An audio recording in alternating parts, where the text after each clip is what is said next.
اور 12 रबीउल अव्वल को हजरत फातिमा ये फरमा रही थी, आज मेरे अब्बू के इंतकाल का दिन है, आज मेरे ऊपर मुसीबतों के जो पहाड़ टूटे हैं, अगर वो किसी पहाड़ के ऊपर भी ये गम डाल दिए जाते तो पहाड़ भी रेजा रेजा हो जाता। हजरत फातिमा फरमा रही है, मेरे अब्बू के इंतकाल के बाद मेरे ऊपर इतनी मुसीबतें आई कि अगर वो मुसीबतें किसी रात दिन के ऊपर डाल दी जाती तो उस दिन भी रात में बदल जाते। हजरत उमर तलवार मियान से निकाले हुए कि अगर किसी ने कह दिया कि इंतकाल हो गया तो उसकी गर्दन उड़ा देंगे। हजरत अबू बकर ऐसे शख्स हैं जिन्होंने संभाला, फरमाया कि उमर होश में आओ, अल्लाह की कसम मेरा रब मेरे नबी को दो दो मौतें नहीं दे सकता है, जो मौत बरहक थी वो आ चुकी है, अल्लाह के पास जो जाना था वो आ चुका है। देख लिया था। रसूल अपनी मीलाद खुद बयान करते हैं, लेकिन अब बात यह है, कुछ भाइयों का सवाल यह है कि भाई जब हुजूर की विलादत भी 12 को हुई और वफात भी 12 को हुई, विसाल भी 12 को हुआ, तो फिर पैदाइश का जश्न ही क्यों मनाते हैं? आका अलैहिस्सलाम की मौत का गम क्यों नहीं मनाते? ये सवाल बहुत अच्छा है, जो करते हैं अच्छा करते हैं। सुनिए, बुखारी शरीफ की हदीस दे रहा हूं। बुखारी शरीफ असहुल कुतुब बादा किताबिल्लाह सियाह सित्ता में है। जिस दिन नबी की पैदाइश भी हो और जिस दिन नबी का विसाल भी हो, अब दोनों चीजें एक ही दिन हो तो क्या मनाना चाहिए? ये बुखारी शरीफ में है। मौत का गम नहीं मना सकते क्योंकि नबी को एक आन के लिए मौत आती है, फिर नबी जिंदा हो जाता है। नबी हमेशा के, ये अबू दाऊद की रिवायत है, अबू दाऊद शरीफ की।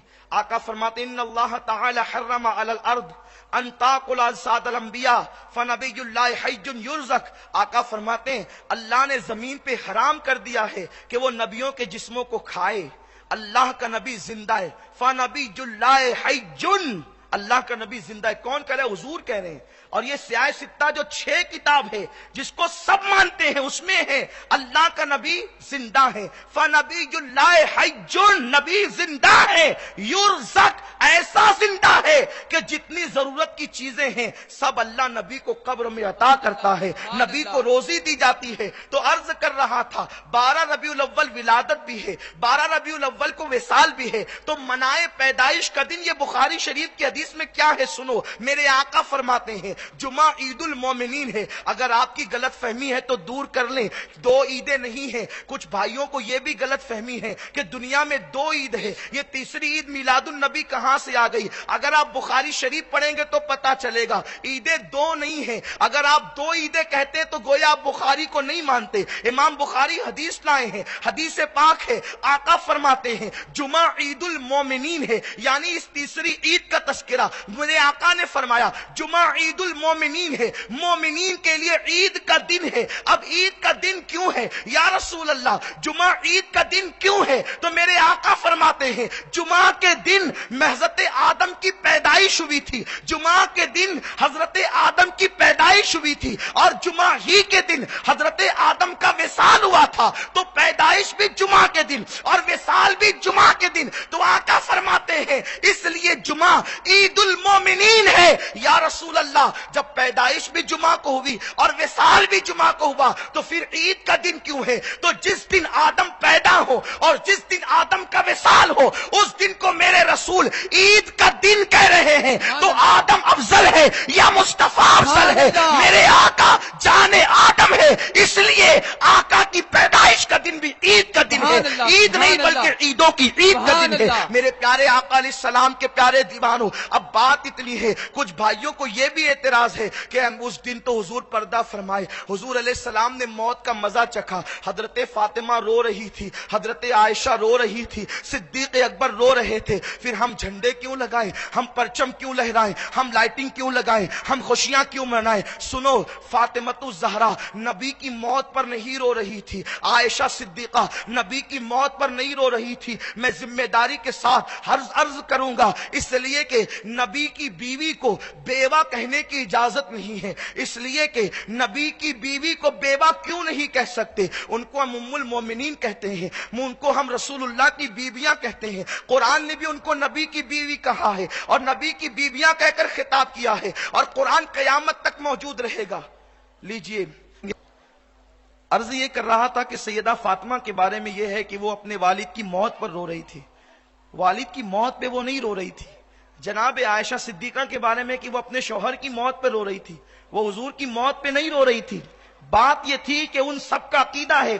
ابو داؤد کی حدیث میں نے پڑھی، ان اللہ تعالی حرم علی الارض ان تاکل اجساد الانبیاء فنبی اللہ حی یرزق.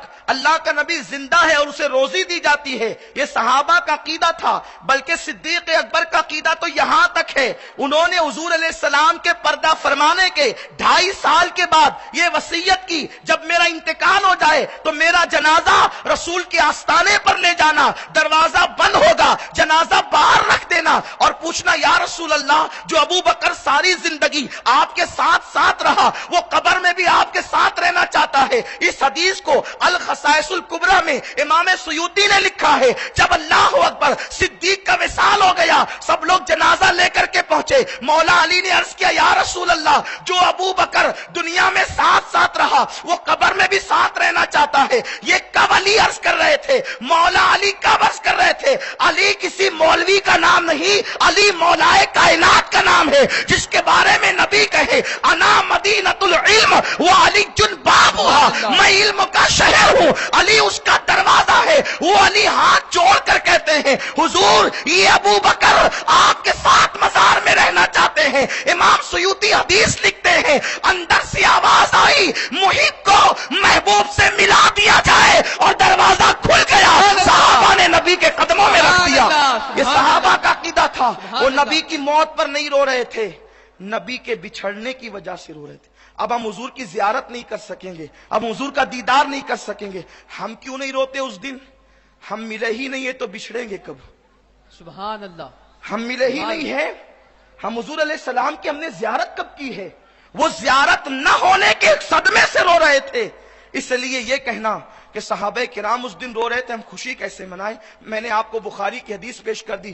جس دن نبی کی پیدائش بھی ہو اور جس دن نبی کا وصال بھی ہو اس دن وصال نہیں منانا چاہیے بلکہ پیدائش منانا چاہیے. یہ بخاری کی روایت ہے. جو آپ نے سن لیا کہ حضرت آدم کی پیدائش بھی جمعہ کو ہے، ان کا وصال بھی جمعہ کو ہے، تو میرے رسول نے اس دن عید المومنین قرار دیا، یعنی خوشی مناؤ. اور نبی کا دنیا میں رہنا بھی رحمت ہے اور دنیا سے جانا بھی رحمت ہے. دونوں میں دن رحمت ہی رحمت ہے، آنا بھی رحمت اور جانا بھی رحمت. اب بات